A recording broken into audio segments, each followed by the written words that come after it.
Hey everyone, welcome to This Explainer. Today, we're diving into something really fascinating and honestly pretty hotly debated right now. Aotearoa, New Zealand's Conservation Amendment Bill. We're going to use what we call an iceberg analysis framework to break this all down. Think of it like a giant puzzle. We'll start with the really highly visible surface announcements that made all the headlines, and then we're systematically going to plunge right below the waterline. We need to examine the structural realities, the political tensions, and the competing viewpoints that are actually driving this whole debate.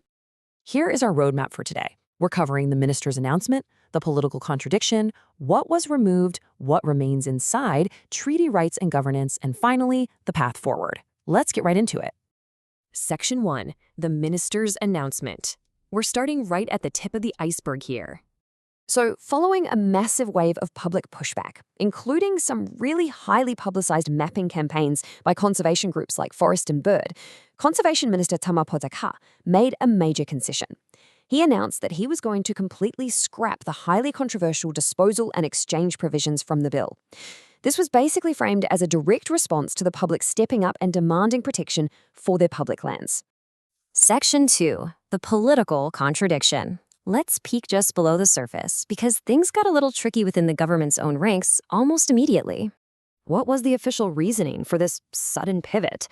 Well, Minister Potaka really emphasized a shared sense of environmental stewardship. He literally said, "The truth is, none of us would be here today if we didn't care deeply about our tayo, nature, and conservation." He was essentially positioning the removal of these clauses as proof that the government is, in fact, listening to New Zealanders, even if there's disagreement on exactly how to modernize the system. Now, to really grasp the weight of what he's saying, we need to quickly look at the specific word he used. Tayo refers to the natural world, or the environment in Te Reo Māori. By invoking that word, the minister was making a direct, powerful appeal to this really holistic, deeply rooted concept of nature. It's a concept that resonates strongly all across Aotearoa. But, coalition politics is never simple. On the exact same day, at the exact same event up in Auckland, Regional Development Minister Shane Jones, who's a coalition partner from New Zealand First, offered a completely different take. He flat out stated that his party is, quote, in favor of getting economic outcomes from conservation land. Talk about a contrast, right? So you've got one minister announcing a retreat to protect the tayo, and another standing practically right next to him, totally reaffirming a commitment to economic development on those exact same lands. Moving on to Section 3, what was removed? Let's look at the actual mechanics of what got cut from the legislation. Okay, so before this big announcement, the main thing driving all that public outrage was a huge fear of large-scale sales of prized conservation sites. The provisions that got axed would have explicitly allowed new categories of public land to be sold or exchanged with private buyers. Now, Minister Potaka had argued earlier that this would only apply to, bits and bobs of land that didn't have much conservation value anyway. But the critics? They definitely weren't buying it. They argued this was opening the door to widespread exploitation.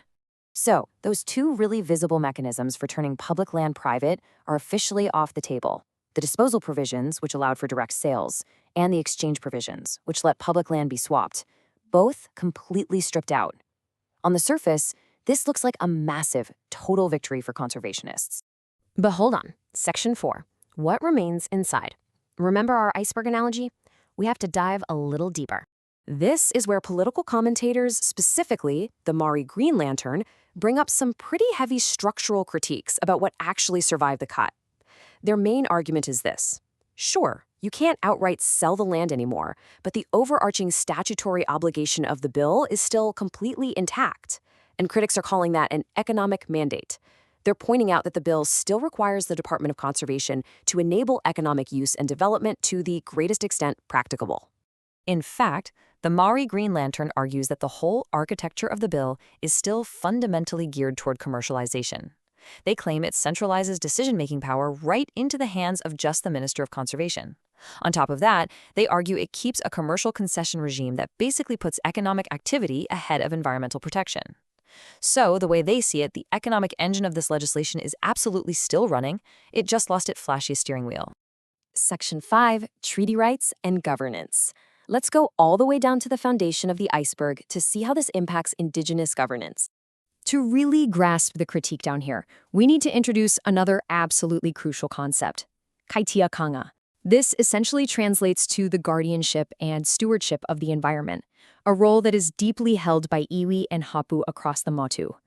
Critics are arguing that true kaitiakanga is being completely sidelined by the structural changes that are still sitting right there in the legislation, even without the land sale clauses. The Maori Green Lantern and other critics are raising some major red flags about the treaty governance framework.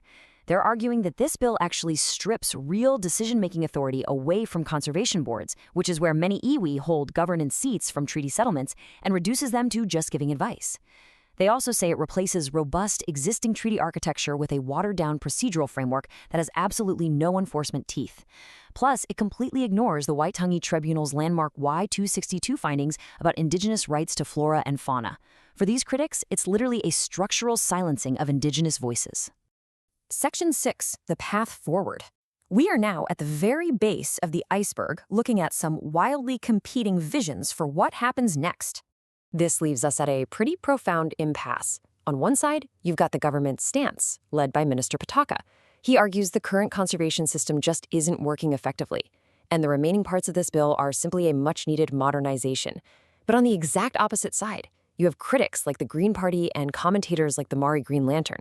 They're saying no way. They argue the foundational mandate of this bill is so incredibly flawed that you cannot just tweak it. Their demand: withdraw the entire thing and start over from scratch. For those mobilizing against the remaining legislation, their demands are super specific. They want Section 6EA, that's the mandate to enable economic use, completely struck out. They want full decision-making powers handed back to the conservation boards. They're demanding the bill formally address those Y-262 tribunal findings. And honestly, if those structural changes can't be made, they're insisting on nothing less than the total withdrawal of the bill. So what does this all mean? As the legislative process grinds on and public submissions roll in, we really have to ask ourselves, is taking out those flashy disposal and exchange clauses actually going to be enough to protect Aotearoa's public lands?